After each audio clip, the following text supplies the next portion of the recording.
Right. Hello and welcome, everyone. Thank you for joining us in this second installment of the Needs Assessment webinar.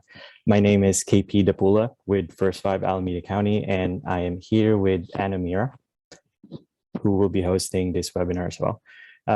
So in this session, we will be looking at the needs assessment document. If you joined the first webinar, you saw some of the introduction and some snapshots of the data sets from that from the needs assessment. So we're just going to dive into the different sections in this one. So let's move on to our agenda. All right, so welcome everyone. We're so glad you're here. Happy Friday. I hope we have some data nerds on the call.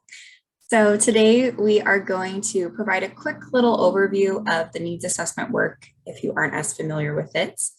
And then we're going to talk about how you can access the report and navigate through the reports.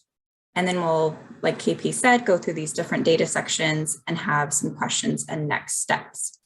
And throughout the webinar, you'll see we have some polls that are going to pop up. And so we just encourage participation in the polls. And yeah, if you have some questions, we're going to try to keep them in the chat. And then, if you have a burning question, feel free to unmute and ask. And then we'll have a couple some time at the end to review questions.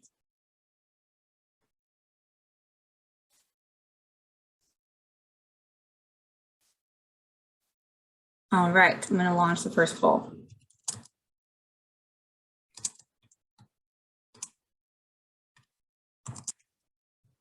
Okay. Hopefully this works. You ready?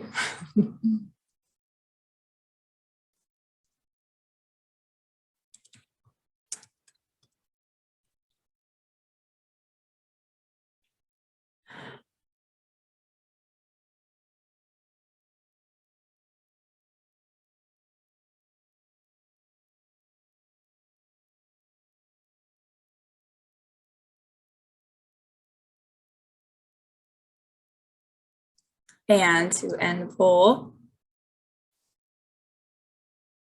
I hope we can all see those results. So look like we have some childcare programs here. So we have centers, FCCs, some folks from advocacy orgs and other. So welcome.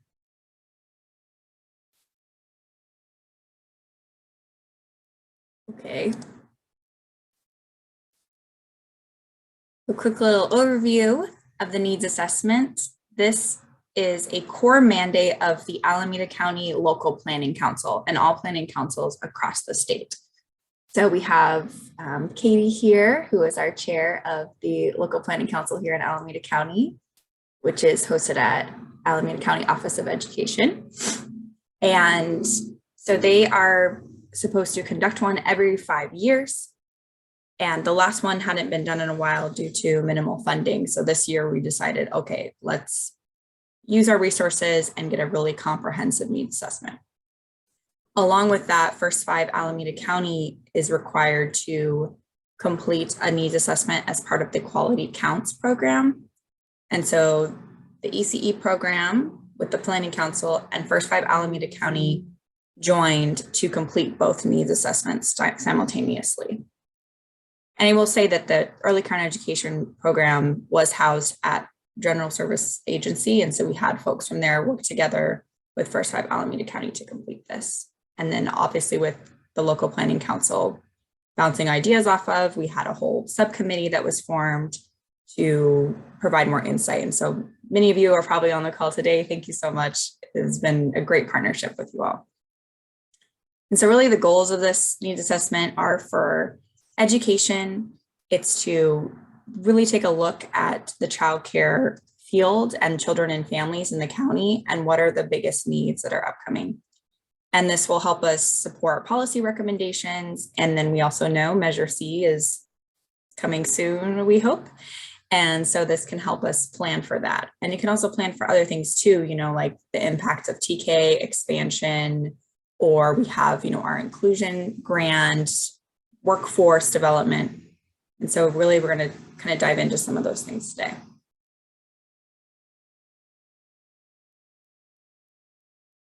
With that, you'll see a lot of the data sources here, and we'll kind of, when we go through each table and graphic, talk about it a little bit further.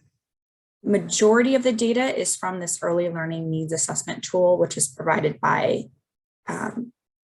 this program with the state that is really to support local planning councils. And this uses a lot of census data. And you'll see we have zip code level data in the needs assessment. And that's one of the things that's really helpful there is you can really go region by region and use it for your particular zip code or city or needs. And so you'll see that there, but there is something to keep in mind when they do these zip code calculations. It's not like we know the exact number of children in each zip code. They have to use some data and statistics and approximation to get you that number. So it is, you know, there's a margin of error involved with the data, but it can obviously be used to inform. And because we live in a county that's really populated, it's more accurate. So the larger the zip code, the more accurate the data is. And then there's also many other data sources. Many partners on the calls today have helped provide a lot of this data. So that includes community care licensing data, the California Department of Education data, data that our state contractors and federal contractors submit for the subsidized enrollments, the resource and referral network data, which has been key to kind of looking at all the childcare sites and where they're located in the county, as well as alternative payment agencies looking at subsidy usage. And then the workforce registry, which is a statewide database for early care and education professionals that has really allowed us to take a closer look at the workforce demographics in the county.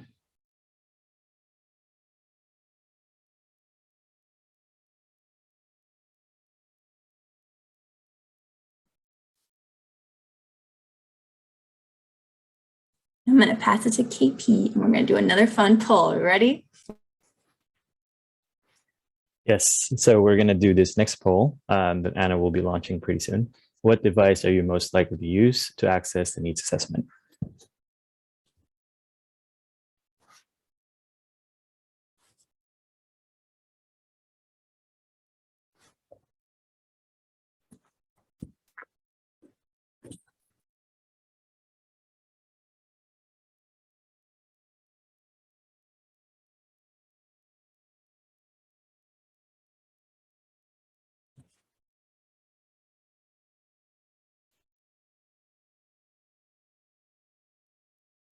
All right, it looks like Windows PC wins the game today, and that's good because one of the tool that I'm showing, unfortunately, is only available in Windows PC. So we will look at that later. All right, so first you would need to know where to find the needs assessment before you can access it. So where do you find this report? It is on our First 5 Alameda website. You go on our homepage and on that lower corner there, you should see it right away. And once you open that link, you will be able to see this heading here, the 2021 Alameda County Early Care and Education Needs Assessment. And you can click on this link here, which will show you the needs assessment document. And I will go through a live demo of how to just download that and save it to your computer just so you don't have any trouble accessing all 226 pages of those rich content there.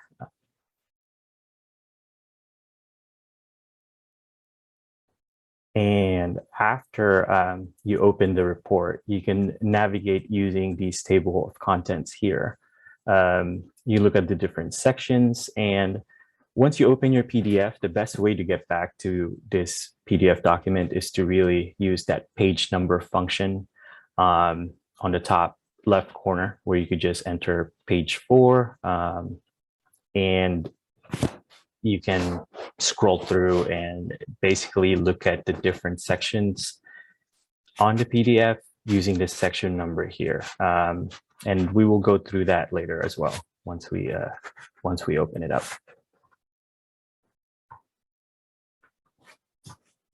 And this is not a data meeting unless we do a lot of polls. So we're going to do another poll right now, which is, what is your comfort level with PDF, data tables, and data analysis?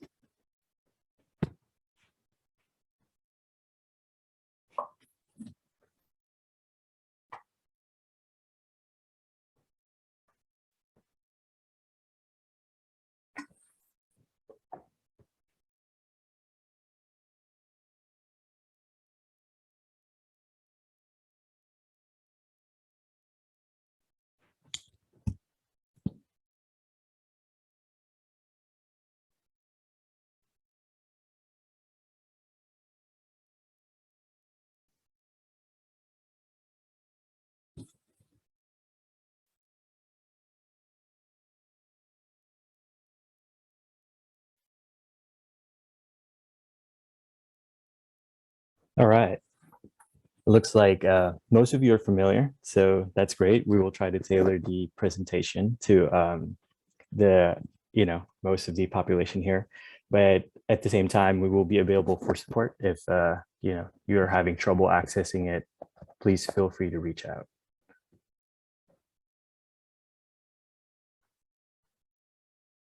All right, so as I mentioned, we are going to go through some tools that you can use to copy and pull some of the graphics from the needs assessment. There are a lot of good content in this report, and you may want to use some of these graphics or data sets for advocacy and policy work, or sharing with families and ECE professionals on a flyer. So these are just some of the tools available for you to use depending on your device. As I mentioned, print screen is available for both Mac and Windows, so you should be able to access that. And there's also the screenshot function. We saw that some of you are using phones or mobile device to access the needs assessment. So you can use the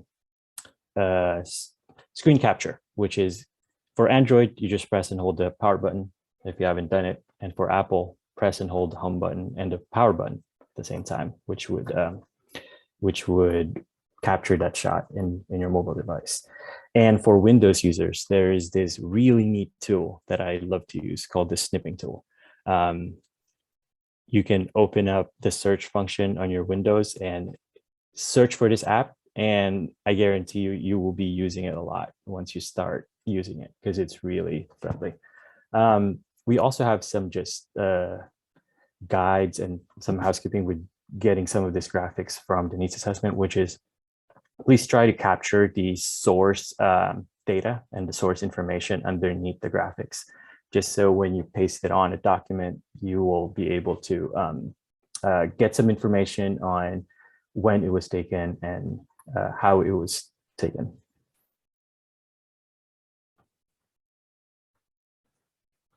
So before we transition to the live demo and actual report, we would like to launch a poll about the sections that people are most likely to use in the needs assessment.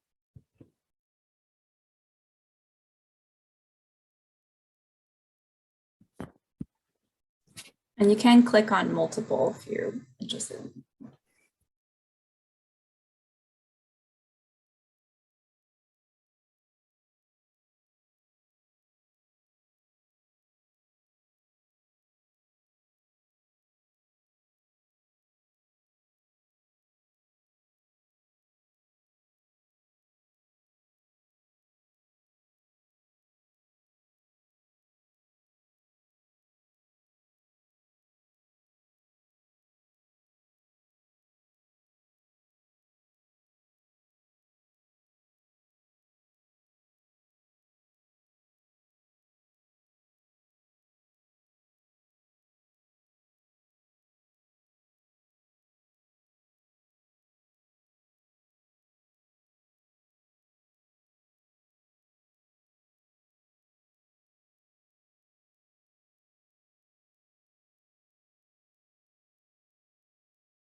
Sorry, I joined late.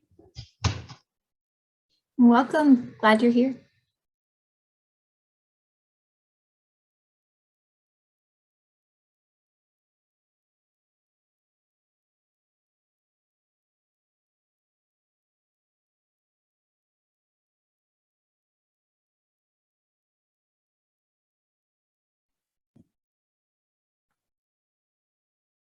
All right, it looks like it's pretty even across the board, but there's a lot of interest in child and family demographics. So we brought a good amount of charts for us to look at in that section. So that's good. Okay, I'm going to stop sharing my PowerPoint here and transition towards the website where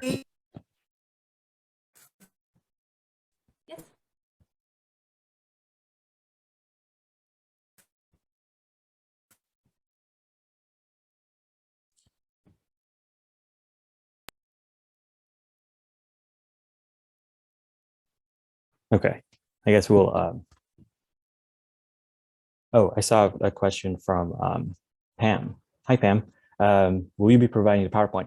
Yes, we will be. We will be sending out the PowerPoint because some of the data sets we'll be showing here, we will put some reference to that in the PowerPoint so that you can find it again. So I assume everyone is able to see my screen. Looking at the Alameda County website, I see a thumbs up. So once you get to our website here, first5alameda.org, again, you will be able to see the Alameda County Early Care and Education Needs Assessment right here. Really easy to see. Click on read more. There are two links. If you're already in this webinar, you don't need this link here. Just go straight here. And that will open up the needs assessment. Again, just my own preference.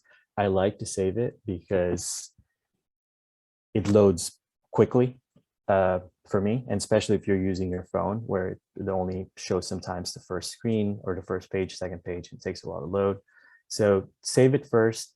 And after you've saved it, there is this pin bar here, which is helpful to click on because that would put this toolbar, lock it on your screen so that you can just navigate to the table of contents here on page 4. And this is a page that you can use to look at which sections are available for you to look at and where to find it on this needs assessment document.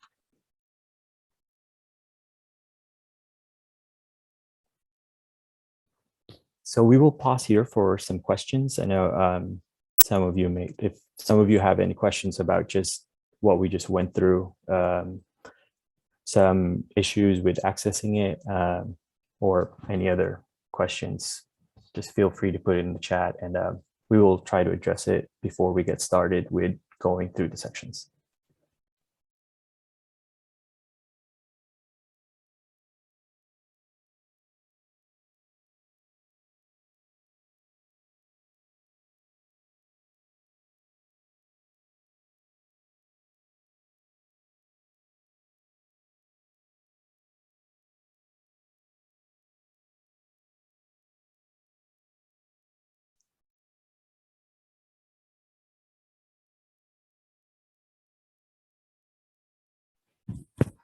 All right, going once, going twice.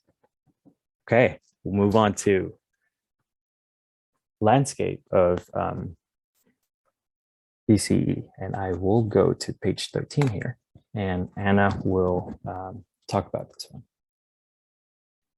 All right, so we're going to jump through some of these essential pieces from the needs assessment. And like KP said, when we share the PowerPoint back, you can refer back to some of the things that we highlighted here in case you want to look further into it. So here's one from the landscape section, which is not one of the formal sections, but it has some detailed information about funding structure in the county.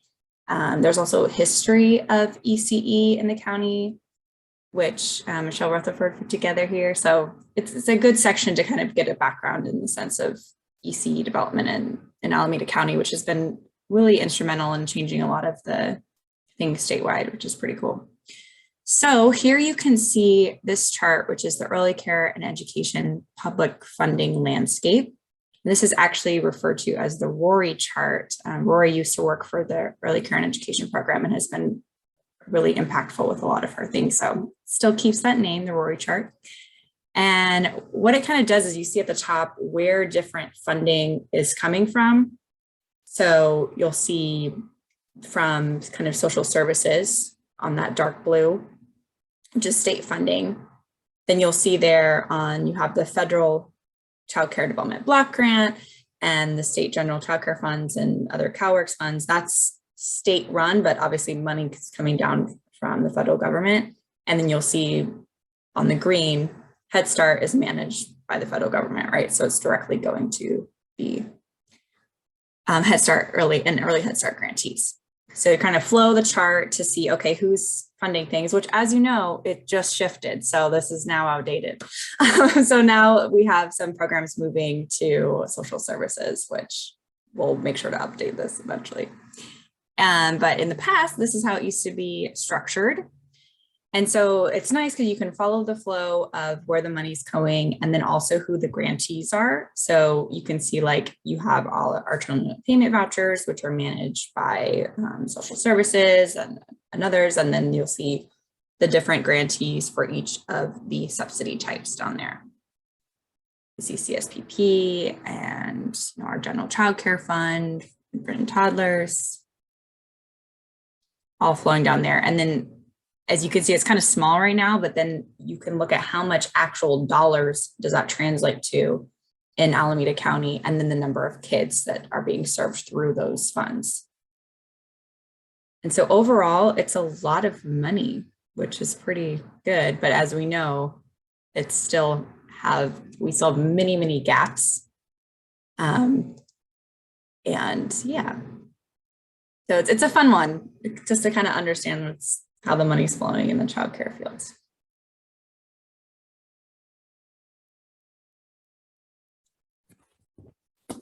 All right, thanks, Anna. We are now going to move on to the child and family demographics section. I know a lot of you showed a lot of interest in looking at this data, and just quick heads up, we're only going to be looking at 4 or 5 charts today because there's a lot of rich content here. So I encourage you to open it up and take a look after this meeting if you would like to see more. So for this one, I guess I just want to give a quick heads up of some of the formatting in the needs assessment. For charts that look like this, where the region and the city and the zip code are available, they're ordered by region first, and then the city. Oh, sorry, the region, and that's right, the city, and then the zip code. You got it. Yep. And then when you're looking at charts, the bolded sections in the data set are the highest numbers or the top numbers in that data set. So your eyes could just gravitate to it right away. And again, the data that we have here varies based on the source, and you can find it under the graphics. So it will tell you whether that was collected in 2020 or earlier than that. All right, so transitioning to this child and family demographics chart here, here is a comparison of child population 0 to 2 between 2012 and 2018. This last column here identifies whether there has been an increase or decrease in number between these 2 years. And as you can see here, zip code 94550 in Livermore had an increase of 551 kids in 2018 compared to 2012. Compared that to, where's that zip code? Fremont here, 94538, where there has been a decrease of 978 children 0 to 2 in that span of time. There is another chart here that I'm just going to quickly show you, which is the number of children ages 3 to 5. So it's the same chart above that we just looked at, but it's for preschool age kids. All right, I'm going to move us over to some ELL data. KP? Yeah. Can you zoom in the PDF a little bit? Oh, yeah, sure. Thank you. All right, there we go. So we're now looking at the number of preschool age children designated as English language learner by city. You can see the bolded cities here, Hayward, Oakland, and Fremont, where the highest population of ELL children resides. Just a comment, ELL is used here because this is a state term. It doesn't match our county's focus on dual language learners or DLL. So you may hear DLL and ELL used simultaneously.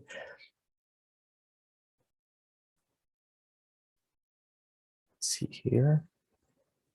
Now I'm going to move on to page 48. Here is another chart showing languages spoken by public ELL student in TK and kindergarten. I'm going to move the chart a little bit to center it. And as you can see here, Spanish is at the top, 51%, or 3,117 students as the most common, followed by Mandarin and Cantonese. And this fourth data set here, other non-English language, is ranked 4, which means we need to add more options to this list. But as you can see, it is already a pretty diverse list. So we would like to eventually figure out what that other non-English languages category is.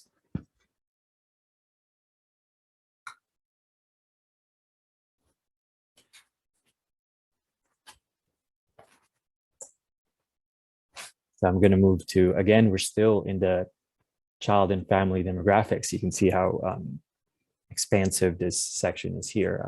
We're going to move on to children with special needs. So under this children with special needs section, we are going to look at figure 3.31. This shows the number of children 0 to 5 with special needs by disability. We do want to mention that this data is from the Office of Ed, and it's not the total number in the county. These are just the reported numbers we currently have. But as you can see here, speech and language impairment, this is not bolded, but in other charts, this would be bolded because it's the top number. But speech and language impairment is the most common, followed by autism. And in a way, I guess looking at charts like this shows the need in the field for more speech pathologists, you know.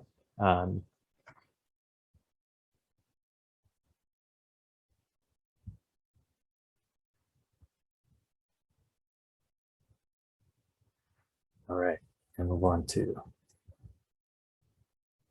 page 71, which is the last chart we're going to look at under child and family demographics.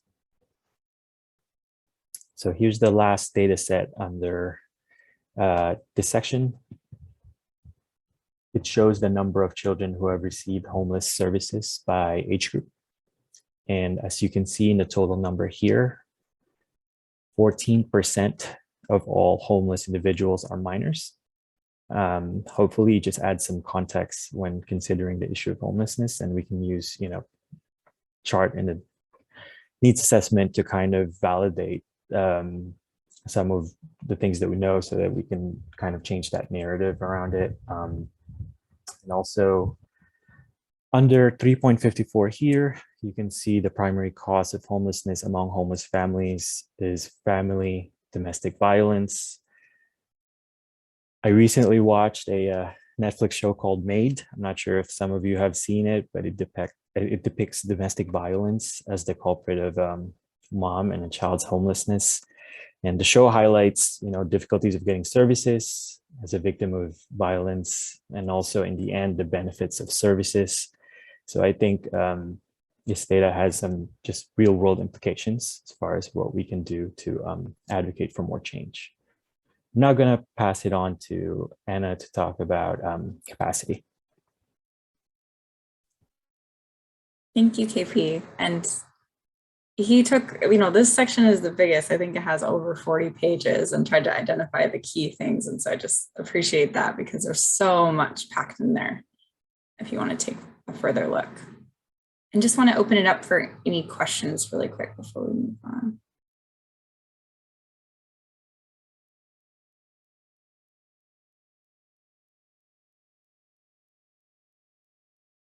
Okay. Also, a shout out to Mara Gobi, who put a lot of that child and family demographic section together. She used to work for the Alameda County Early Care and Education Program. Okay, so now we're in license capacity. And this section, to be honest, is one of the ones I use the most because we're looking at the license spaces that are available for children in the county. And it's pretty bad, the availability, which you'll see. So this chart, which is figure 4.18, is looking at the zip code level and what are the number of children that are in that zip code, and then the number of spaces available, and then the percentage of unmet need. And across the board, you'll see that for infant and toddler, every single zip code has an unmet need greater than 40%. And many of them, I think we just calculated, over half of the county lives in a zip code where there's more than 90% unmet need for infants and toddlers. Now we understand that like not every infant and toddler needs a licensed space, right? Because, you know, maybe they want to stay home, or maybe they have a caregiver there, or they use licensed exempt care and family friend and neighbor care. But still 90% is pretty crazy, and that just speaks to the need of finding a licensed space available. And all of this data is pre-COVID. So that means that it could even look worse right now, right? So we know that sites have had to close or reduce capacity. And so this is before that. And, you know, we hope that with some facilities investments and facilities needs assessments, which we're going to do in the next year, we can try to look at some updated data, we hope, and identify more needs. And just want to highlight this chat. Infant spots are the highest demand. I get calls, at least 10 calls a day. Wow. And wish we had a program that could support that particular age group. Thank you for sharing that, because it's pretty bad. And we know too, that infant and toddler ratios are very much smaller. So then the need for staff and staff that have that experience with infant and toddlers is even more rare to come by. And so you'll see here, then we kind of move on to the preschool. Same thing, it's still pretty rough. Like I think we had at least a fourth of the zip codes in a zip code with 80% unmet need or higher. So it's still hard to come by. I think you'll see the investment that's been made in preschool by the state and how that has impacted unmet need. We had just compared 2016 data with 2018, and there has been more investment in it, which is good, but there's still great need.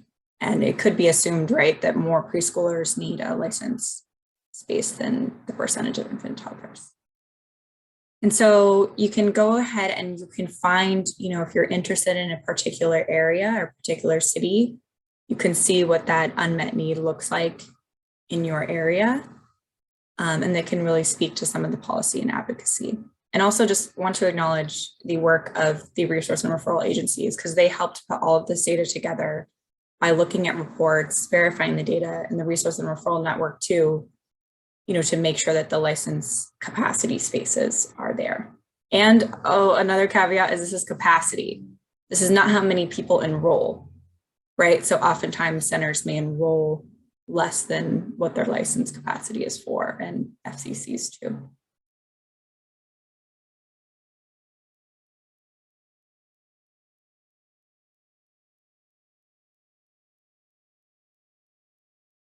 Okay.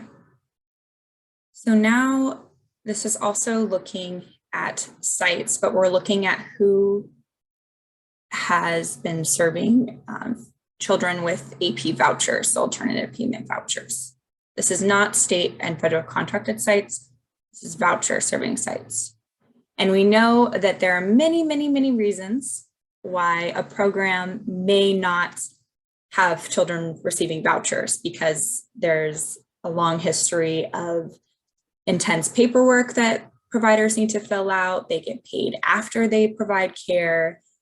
There are other issues with that, the rate is inadequate, right? So the rate they receive from a voucher is oftentimes lower than what they charge for private paying families. And even what they charge for private paying families sometimes doesn't cover the true cost of care. So just with that in mind, you know, there's a lot of reasons why a site may or may not have voucher, children receiving vouchers at that program. So this is kind of speaking to different areas and where folks that do have a voucher could potentially go. And so you'll see across the board, we'll look at the number of centers and the number of family childcare sites within each zip code, and then who is currently having a child there that is receiving a voucher, and then the percentage of the voucher serving programs. And this varies a lot by area. I mean, you can even see, like, for example, in Berkeley, a lot of the zip codes, maybe there's less FCCs that have voucher serving, or if you scroll down, there's more.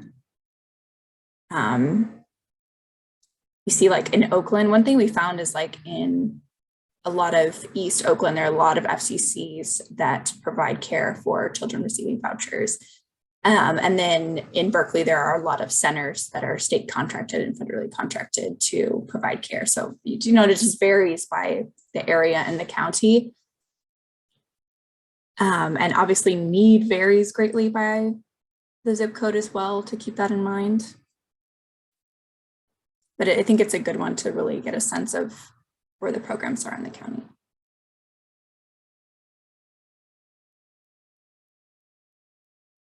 Okay.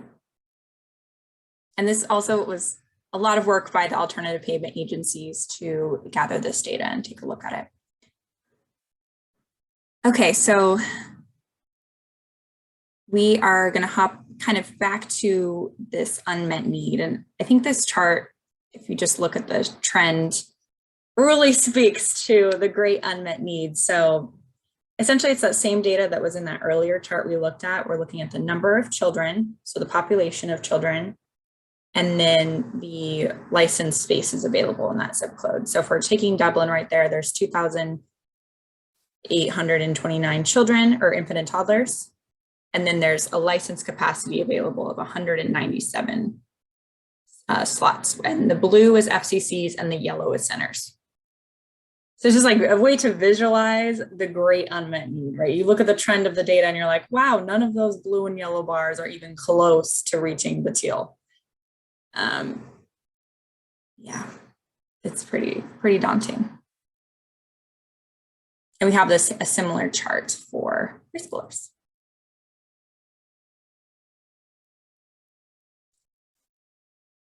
And you can see it here in preschool. Those bars are getting closer to the teal, but they're still not matching up. And often in preschool, you'll see different distribution as well by center and family childcare.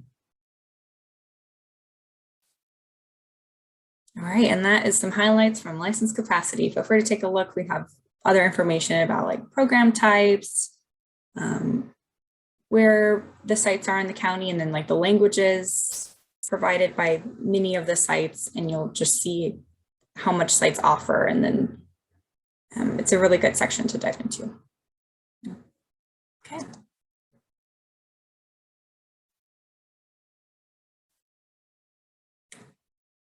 All right, we're going to transition to subsidies and unmet need. So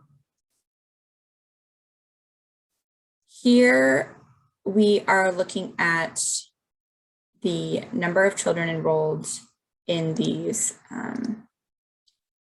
subsidized childcare programs, right? So you see the program type listed over there on the left.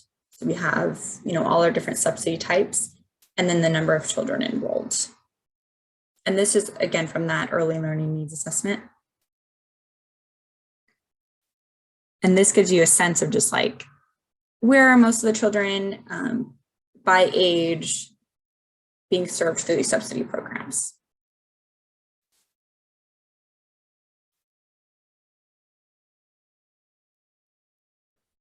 Okay, and then these ones visualize that. So here we're looking at infant and toddlers, and you'll see kind of the codes down here, but okay, many of those that are eligible, and this is just for subsidies, so those who are subsidy eligible, are being served through early Head Start programs, and then our general childcare development program.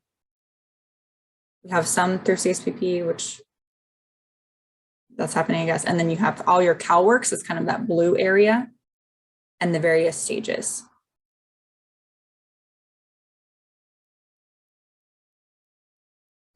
Which looks very different from preschool. We popped in TK there.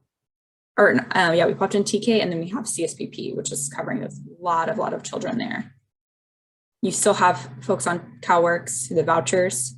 As you can see, infant and toddlers primarily vouchers, and that shifts with preschoolers to our state and federally contracted. programs. And I'm probably saying a lot of lingo right now, so let me know if you have any questions. There's also a reference for all the acronyms at the bottom of the needs assessment if you ever need to look some of these up. Yes, thank you, KP. And then in our school age, which we haven't talked a lot about school age, just to speak to it, the needs assessment is primarily focused on birth to age 5, but we do have some school age data, and we know that school age children need childcare and after school care as well. It's a great need. And so you'll see here, we include an estimate of ECEs. And we know that many children who are school age receive that ECEs funding, but then also CalWORKs is huge here, as you can see. CHAN is the severely handicapped program. And then we still have children being served through that general child care fund. That's that CCTR.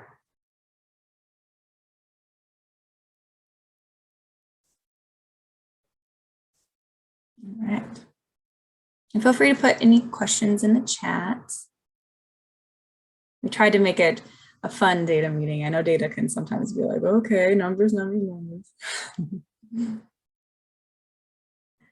All right, so this one is another one that's really popular and very helpful.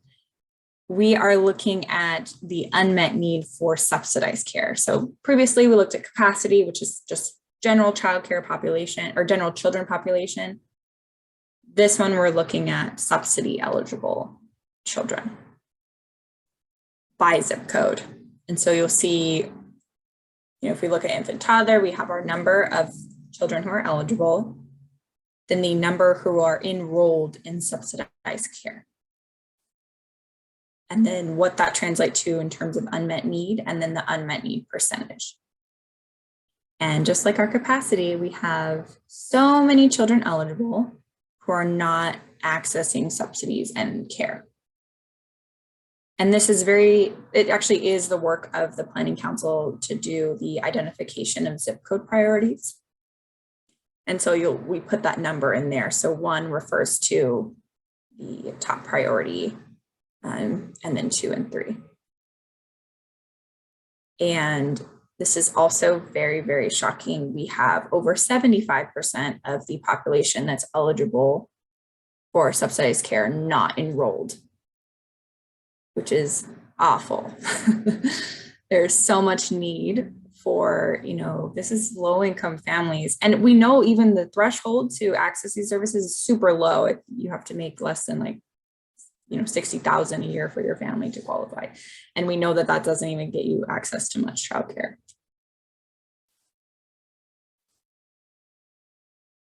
And so again, if you want to take a look at your particular area, region, or zip code, it's a great way to dive in.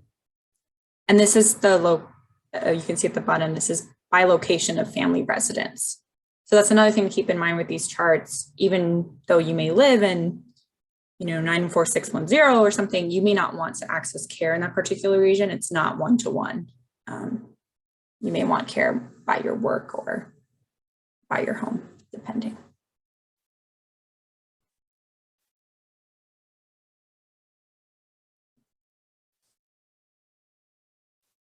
All right, thank you, QP. So transitioning, this is the family, choice, and affordability. And before I hop in, just wanted to open it again for any questions, comments.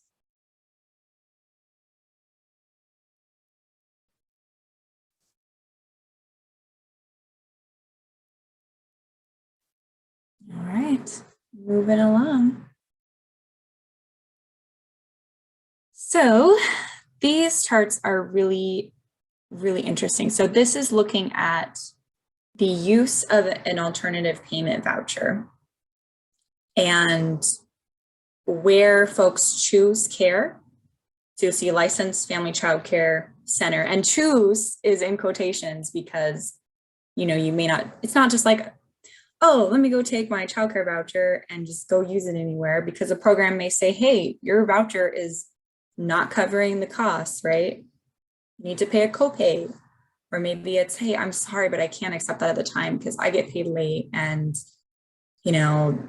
the voucher doesn't cover the true cost of care. So it's not ideal, right? Or the program is full. Thank you, Michelle. We don't have a spot. That's oftentimes the big reason. As you can see, there's 90% unmet need for infant toddlers. But this is looking at the usage by race and ethnicity of the child.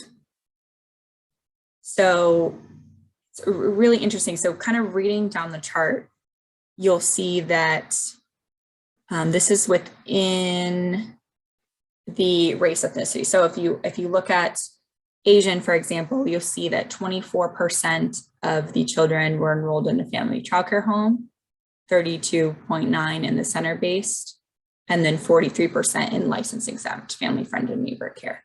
So this is going across by race ethnicity. And the bold highlights the kind of the choice that was the most for that particular demographic group. And as you can see, it varies, right? And keep in mind, this is the data that we had at the time. This was in September 2020. So this was during COVID. And it does not include our CalWORKs folks. So this is just looking at the CAP, California Alternative Payment Program. And this one is kind of, I have to switch up the table here. We're moving down the column. So we're looking at, of the children that use a voucher at a licensed family childcare home, what race ethnicity are they? And then the bolded are the top demographic groups that use that particular setting. So you'll see in a licensed family childcare home, Black or African-American children used that the most. You'll see that white, Caucasian, non-Hispanic children use licensed center care the most. And then Black African-American children, licensed exempt care. And so it brings up questions about who has access to different types of care. We talk a lot about where folks live and what type of care they may have access to and things like that.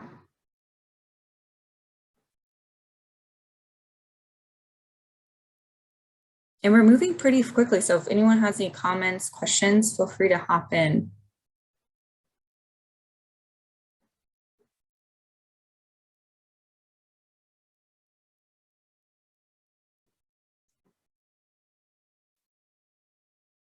Okay. So I'm really glad we have time for this one because I think it's so interesting. So we're also looking at this voucher again, and we're looking at where folks choose to use this voucher. And again, choice always in quotes. So this one is comparing where a family lives and where they accessed childcare with their voucher. This does not include CalWORKs, which is a huge population, so just keep that in mind. This is looking at a subset of the data. So you can see here on average, Alameda County families traveled 4.5 miles to get childcare, which we know in the Bay Area is really far. That could mean many minutes. And also keep in mind that when you're looking at this particular data set, the average is going to be higher. It's going to be inflated because you have some folks that traveled really, really far. I think there was a family that traveled, it was like from Stockton to Oakland to get care, right? That's really, really, really far. So that's going to inflate that average. So it may be helpful to look at that median. So you see the median is about 3 miles. It's probably a more accurate description of who's using the data. And yes, using public transportation in a car could be 20 minutes, but with the bus could be 40, 45 an hour, right? So you have the median there and that range there. The range also speaks. So some folks traveled up to 40 miles. And so looking at these different sections, you'll see this varied by the child's age, which Michelle has always taught me this, Michelle Rutherford here, about this one analysis they had done. And I was like, oh, yay, we get to see for myself. Not that I didn't believe her, but I was like, wow, this is so true, right? So you'll see that infant and toddlers, folks actually traveled further because this speaks to that folks often want their baby close to them, right? So if they're going to work, they want their baby really close by in case something comes up, if you're breastfeeding, bottles, whatever. Whereas as they get older, maybe they want more close to home because it's easier for pickup, drop off, things like that, right? So you'll see with infant and toddlers, folks traveled a little further. The average was 5 miles, median 2.7. Preschool was less, and school age was around the same as preschool. This one's also interesting. It varied by the setting. So you'll see with family childcare was closer, right, to folks. So they didn't travel as farther to access family childcare necessarily. And now, granted, these are they're very little differences. So in terms of statistically significant, it was, slightly statistically significant. And thank you, Neva, for that comment too. It depends on availability, right? You may have to travel really far, not by choice, but because that's the only slot that was available. And the other interesting thing here is you may think like, oh, family, friend, and neighbor care must be super close. I don't have to travel as far. But one thing I've learned through conversation is that you actually may travel pretty far because you have a particular friend, family, or neighbor in mind, right? Like, oh, my uncle lives, 5 miles away. Like, I want to make sure that they can go to that home, that they don't live right next to me. And then the last piece is regional variation. So you'll see in South County, folks traveled the furthest. This could speak to just where folks work and they traveled there, or, I'm not sure exactly all the reasons, but that was the biggest traveling. So anyways, thank you so much. This also, again, huge shout out to the alternative payment agencies for taking a look at that data. We actually vetted it with them, and they provided a lot of insight and have taught me so much about why this may vary.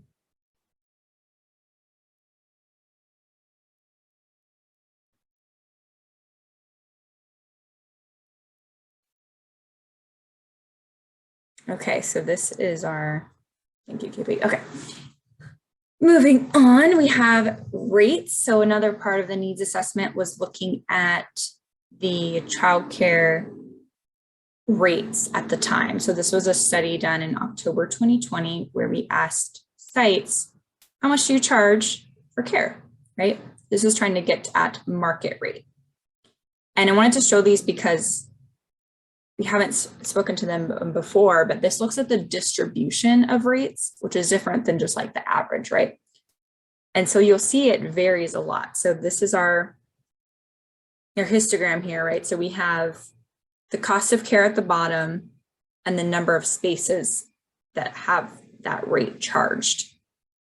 So for this infant toddler, you'll see majority of FCCs charged between like $1,500 and $2,100 annually. And it gives you a sense, but hey, there's some folks that charge a lot more, right? In that 30,000. Yeah, not 2,000. Yeah, okay, 30,000 up there too. So it looks different, and that could speak to like what may be available at the time. Whereas you see the distribution of preschool rates is actually a lot different, right? We're looking at almost all between that 10,000, 20,000 range, and then the sprinkle of folks that are higher, whereas maybe the FCC is kind of more histogram-like.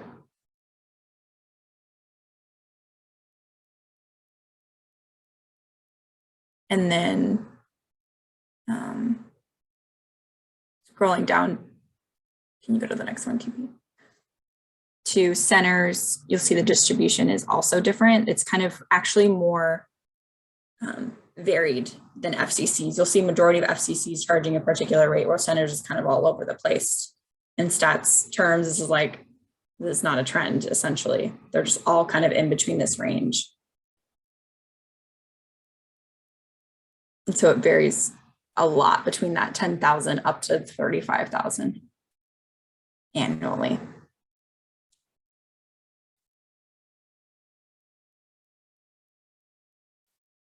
Whew. All right, I'm going to pass it to KP.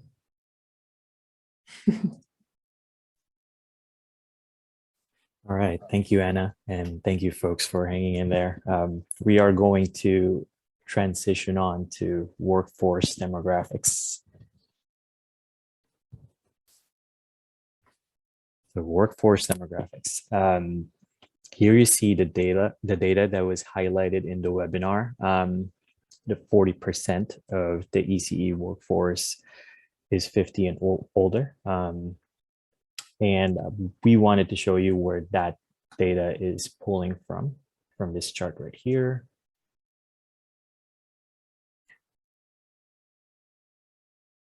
And as you can see, it's separated by FCCs and center. I think it just illustrates the looming workforce shortage that will add to the one we already have in about a decade and a half or so.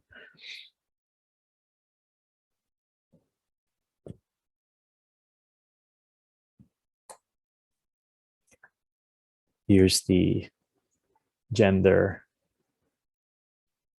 and language spoken by the ECE workforce. This is the gender here. 96% are female, 3.4% are male, 0.1% are non-binary, which is a new category that Anna has been waiting to be filled out. And now we have 3 people who filled it out. So hopefully, that gets used more in the future. And, oh, go ahead, Anna. Oh, I was just laughing because KP the other day was like, am I that one of those 80?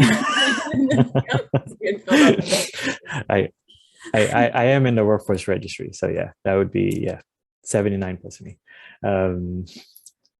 And here is the language spoken by the ECE workforce. As you can see here, the bolded English obviously is the top one. After that, it's Cantonese and Spanish. And again, we have another category here that is a pretty sizable number in this chart. So we definitely have a very diverse ECE workforce in terms of languages spoken, and that obviously is a big help to the population and the children that we're serving, who is just as diverse as well.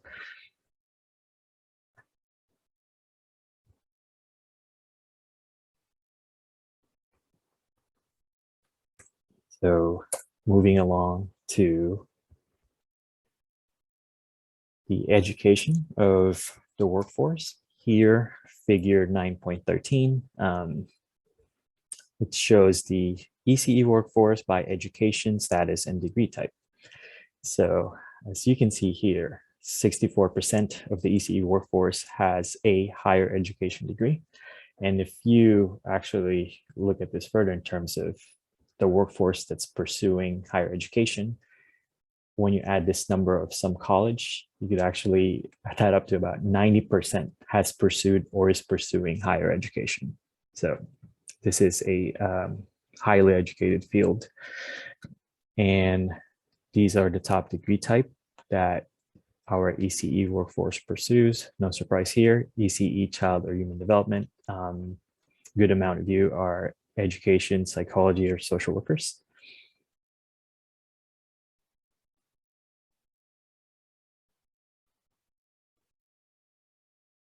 All right, we're about to move on to our next section. So I would like to pause for any questions or comments. Hi, KP. This is Lawanda. I just think Hello, Lawanda. Hi. I just think this data set's important. A lot of times we keep advocating for increased competence, wage increases and salary, and then there keeps being like a policy conversation about we need a really highly educated workforce, I guess, to make the case for that. And we're already educated. We continue to maintain education. We'll continue to do that as new folks enter into our workforce industry. But I think it's important to highlight this, that we don't have to keep laboring more and more to make the case that we deserve to be our workforce deserves to be compensated. So I just think in policy spaces, we just keep making that case, especially with Build Back Better and Measure C and all of that good stuff. Yes, continuous PD is important and staying current with your practice, but honor at least degree attainment or onboarding towards degree attainment.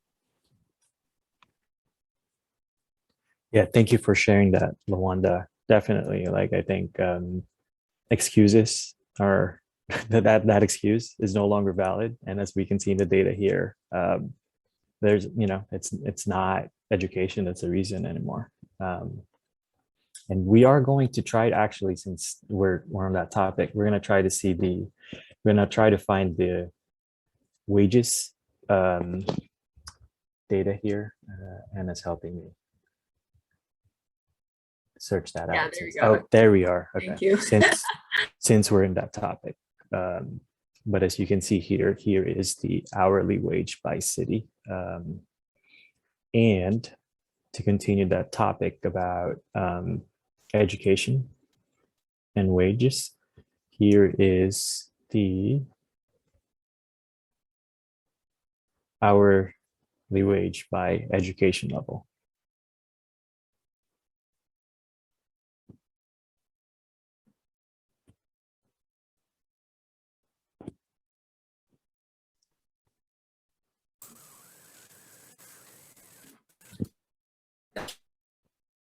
And I do want to. May I say Oh. something? Yeah, of course. Go ahead, Maria. Go ahead, Mary.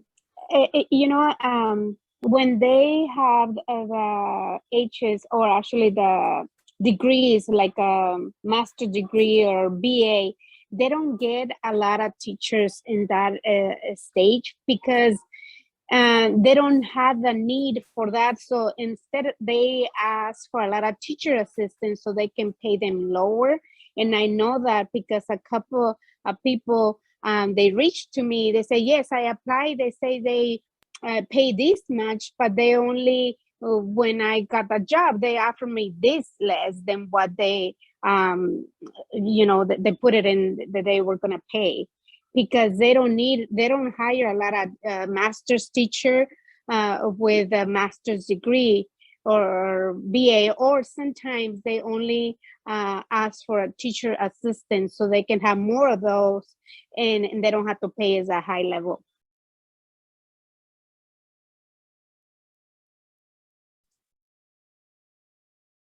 Thank you for sharing that.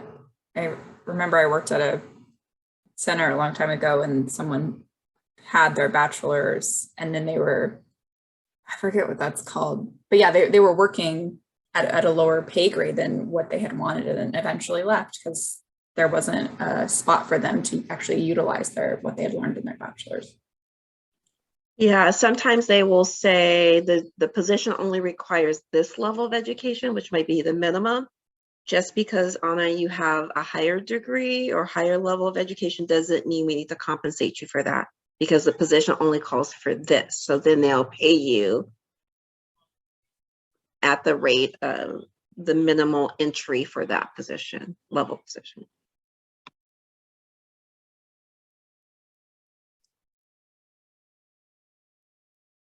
Yeah, and just thank you for that. So you don't even have that wage increase guaranteed. Like it could look like, oh, wow, if I get my bachelor's, maybe I'll make $2 an hour more, which first of all, $2 an hour more for a lot of work. We know these programs are a lot of work to go get your degree. But then you may not even be guaranteed that. So that's just really sad. And then I do want to say too, the workforce registry at the time when we pulled this data, and still now today, it is overrepresentative of folks that work at centers and particularly our Title V centers. So it's majority of our, contracted sites.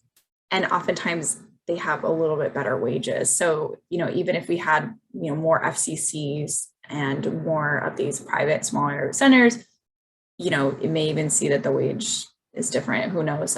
We're getting more folks in the workforce registry now. So I'm excited to kind of look at this data over time and the demographics.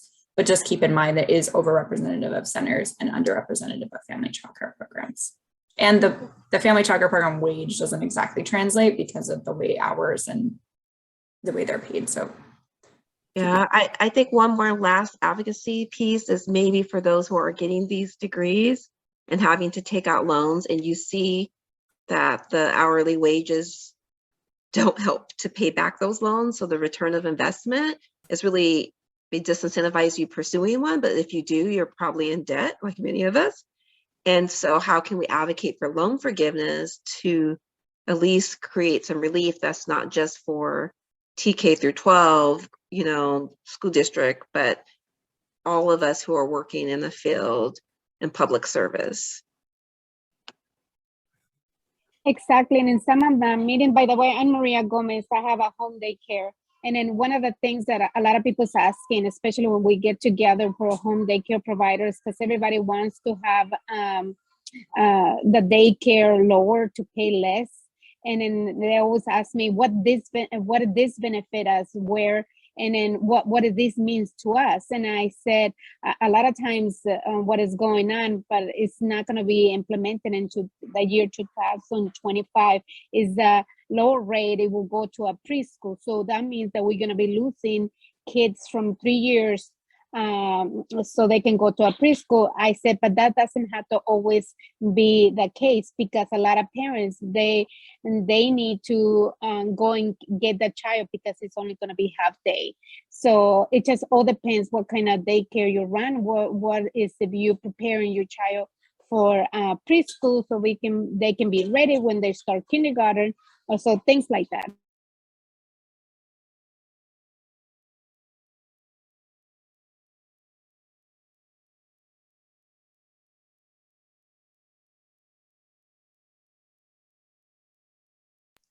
thank you for sharing. It's really helpful to hear the context and the situations that are happening. And it speaks, like, this data does not speak alone. I mean, I'm sure most of you see this data, like, you already know, right? It's another tool, and having the context, having the experience of you all is super important. So just appreciate your comments. I would just add, we also hope that salaries and wages go up with the new rates in January. So we'll be looking for that. It's really great information. Thank you so much. I really appreciate it. And we're going to get an email with this data, right? Yeah, we can provide that with the email that we'll send out after.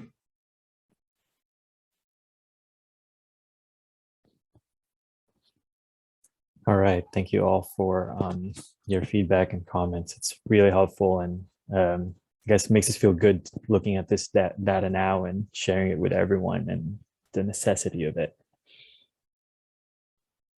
Okay, we're going to move on to our last section here, which is the impact of COVID, as we're all living through another variant here.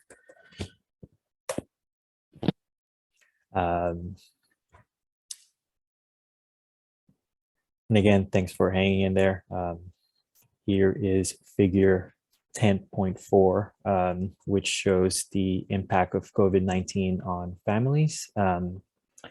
Here it shows you, let me zoom in a little bit. It shows which households by income group lost income due to the pandemic. And as you all probably have heard from other sources as well, COVID-19 was most impactful economically on the neediest of our population. And this chart validates that. And it almost goes in a descending order, except for one data here in the middle, of having the highest loss of income in the lowest income group.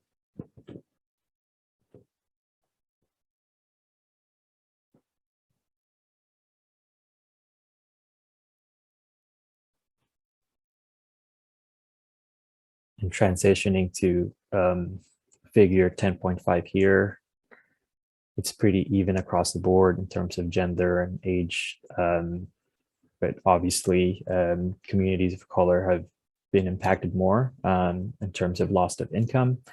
And also more than half of households that lost income due to the pandemic have children in their household.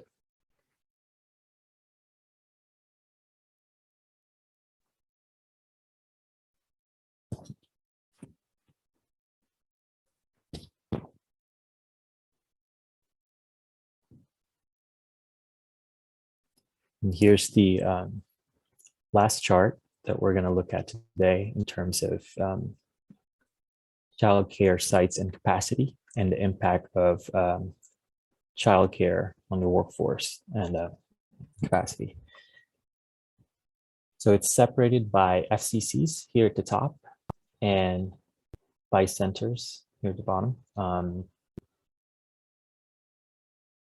You can see the steep drop here in March 2020, and sites have rebounded. But as you can see, it's the same for FCCs and centers. They're still not back to pre-COVID capacity levels. Here it is for centers in terms of the gap.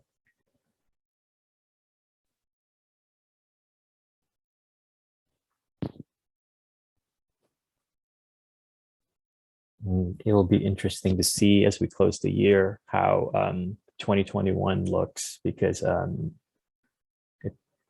guessing we're still not back to what it's supposed to be. So thanks again for staying with us here. You know, there's a lot of charts here and a lot of useful information here again that we can share and we can look at. We will now open the floor again for comments and questions. But before that, we're going to move to page 3 for acknowledgements. Thank you, KP. It can be a lot to look at all this data, but thanks for hanging in and being with us. Just wanted to go to this page because this has been done in partnership with so many people and so many organizations and data sets.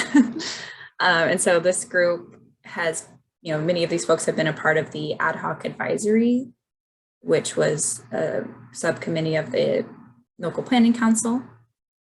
And then many folks served as someone who actually went through the document and reviewed or helped us with the executive summary that will be developed. And then also just huge appreciation to Rowena Camo, Ellen Dektar, Michelle Rutherford, and Mara Gobi for being key leaders in this assessment and putting together the data and reviewing it. And then to our graphic designer, Andy Grotto, as well, who made this document look way prettier than we had it looking. So just appreciate that.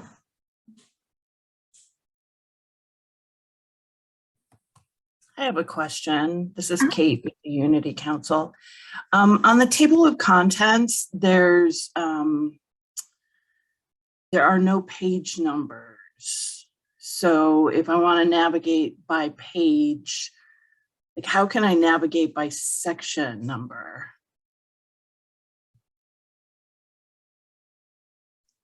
Yeah, good question. We had noticed that and we were like, oh no, that's not helpful. So, at this time, we could potentially work on fixing it. It might take some time to do so, but you would have to just kind of scroll, unfortunately.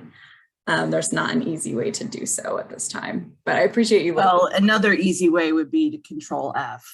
Oh yeah, there you go. Yeah. To find, because I was interested in the COVID stuff, and so I just did Control F to search COVID.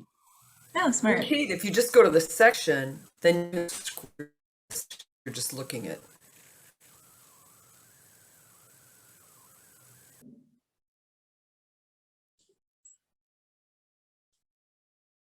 Other questions, comments?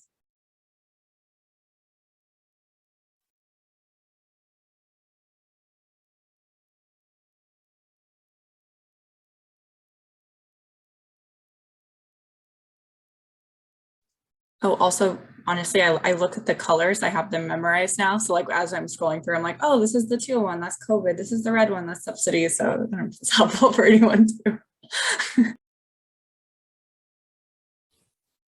I also don't know if this will be helpful, but at the bottom of the page, you can see and track which figure or section you're in. So I know that I'm in child and family demographics because it's 3.5. So as you're scrolling down and you're like, oh, where am I right now?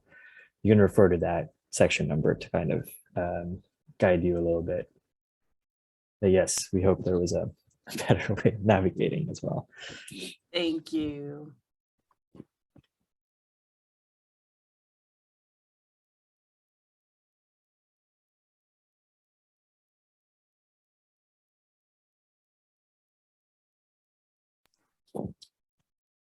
Anna, there's a question in the comments from Ariel Lorente.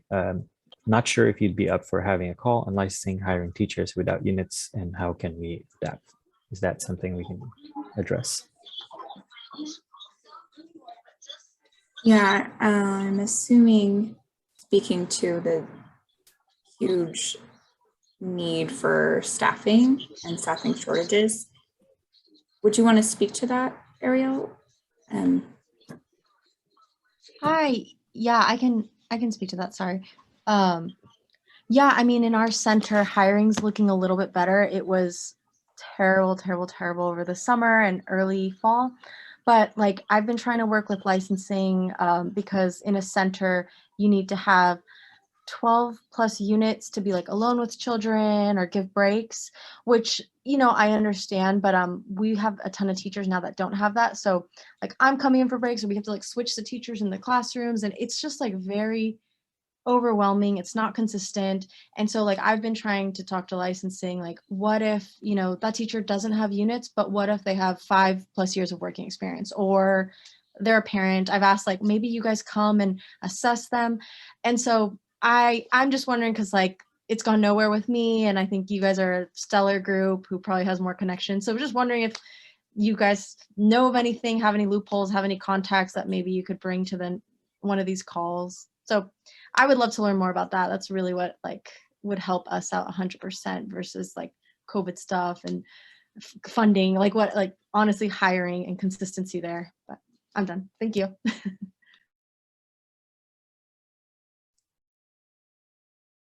Thank you for uplifting that. I know there has been work done in the past. I'm not as familiar with it in terms of advocating for, you know, valuing the years of experience that ECE professionals bring. Is, you know, we speak to that. The workforce, I think many folks have over 30 years of experience, right? And then to require them to go back to school, get a degree, potentially not in their language, right, can be really, really intense. And so I know the work of the local planning council is a great way to kind of plug in. They're really charged with identifying the needs in the county, and Katie Honecker here, who's the chair, can connect you with that, but I'm not sure if anyone else on the call could speak to kind of the work that's being done in that area. Thanks, Anna. And thanks for bringing this up, Ariel. It's such a huge issue. I have little ones, and it hits very, very close to home personally and professionally. I will put my email address in the chat so you can reach out. We have lots of different tables at the Planning Council that that this is exactly the kind of feedback that we love to hear, and we'd love you to be involved. I know going to meetings in the middle of the workday is very difficult, but I'll put my email, like I said, in the chat, and I can at least bring it to the attention of some of these groups and see what we're doing about it and what we can do about it, because you are not alone in this. Many of us on the call are feeling the same way with workforce and the need, and units versus experience. And so yes, please send me an email and we'll keep in touch about our efforts at the Planning Council. Thank you. And can I just say one more thing? Like, you brought up like the units thing, and like our center reimburses for those, but I know a ton of centers that don't, and people can't afford it. And then I've met people who are like, I don't learn this way, of like online classes or lectures, which I respect too. And so just if and when, I'll definitely email you, but if you have those conversations, I think that's something to really like acknowledge nowadays. It's just different than how learning used to be. Thanks again.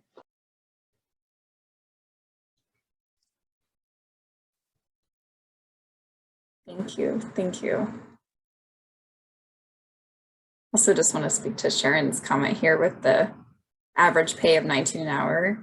So we found that 87% of the workforce is considered very low income in the Bay Area, which is awful. Those that are caring and educating the future are 87% below. Another interesting fact is that childcare there are 98 professions, or 98% of professions make more than childcare workers nationally. So it just speaks to the value of childcare workers. They are at the bottom 2% of the wages and salaries across national data, which is like awful. Okay. Anyways, we're going to wrap up here. We're going to launch one more poll. Oh, and this slide is important. So if you wanted to kind of dive into any of the graphs and figures we looked at today, when we send out those slides, you can navigate to those figures and copy and paste those page numbers in. So last poll here, we'll share. We just want to know, what would you use this needs assessment data for, or most likely to use it for? And you can select multiple.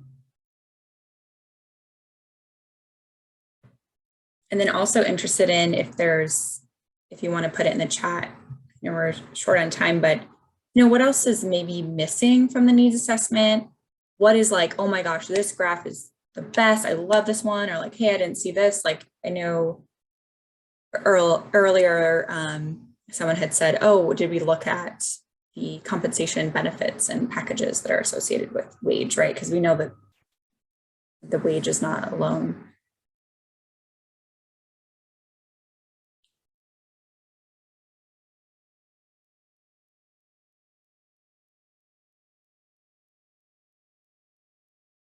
All right.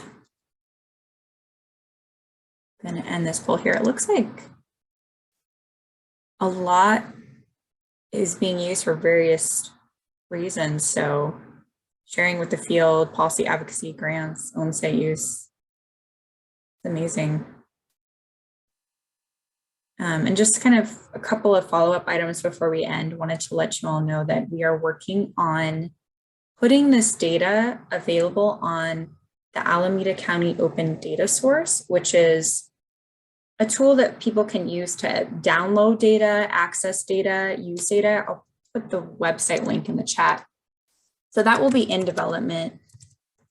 And so we're hoping to have all of these tables on there so that, because sometimes PDF is not as friendly to use it or to do types of analysis. And we want to make sure that this is in the hands of you all to do whatever you need. And then eventually we want to put some maps on there.